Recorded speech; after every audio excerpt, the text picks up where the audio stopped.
Let's bring Miriam in here. Miriam, what other commercial applications for them have you seen?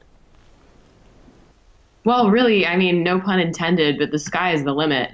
We see them being used in, assessing roads for faults that need to be corrected. We see them in bridge investigations. We see them used, as was mentioned before, in the oil and gas industry for exploratory practices. And I think the really interesting use case that we're hoping to see more and more in the U.S. is in the public safety space, right? You can cut search and rescue time in half or find somebody that you might not have been able to find otherwise. How do you expect the market to grow, Miriam? Well, it's a big market already. It's currently evaluated at $127 billion, but I think that 2018 is a transitional year. So we're going to see drones moving out of R&D projects into the mainstream. Now, certainly the pace will be slower than some news stories suggest, but we are expecting a significant amount of growth this year. Why did you choose to get into it, Miriam? So I came from a social sciences background. I studied political science at Brown University, and really first became interested in drones while working for an aerospace defense consulting firm in Washington.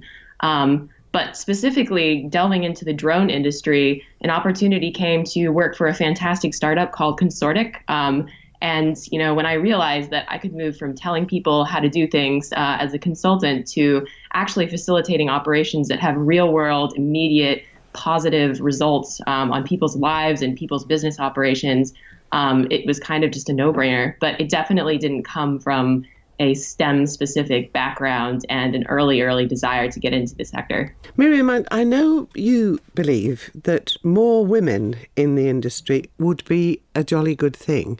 Why? Well, I mean, kind of like you've said before, regulations are extremely important. And beyond governmental regulations, every organization has to have very robust protocol for deploying drones in their organization. So, anytime that you're talking about lots of decisions being made by groups of leaders, we know it's been scientifically established that whether by nurture or nature, there are pretty notable differences between how males and females evaluate and take risks. And so anytime that you're making pretty important decisions and setting precedents in an uncharted territory, you want to have a balanced group, a balanced set of opinions. I know, Miriam, you've also done some pilot training. I can't imagine it being called piloting when the thing is you're nowhere near it. But what did it involve? Can you tell me briefly?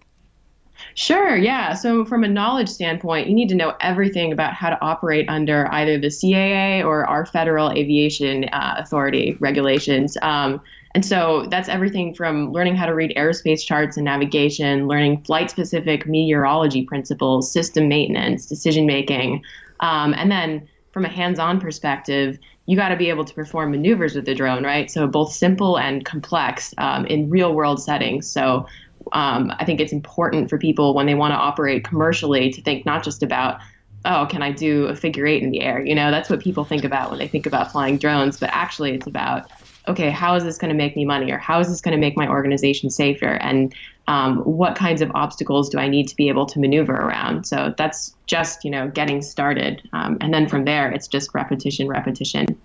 Miriam Hinthorn, Dr. Yog Patel and Pei Natwila, thank you all very much indeed for being with us. Thank you. I will have a quiet garden, I'm sure. You've assured me. Thank you.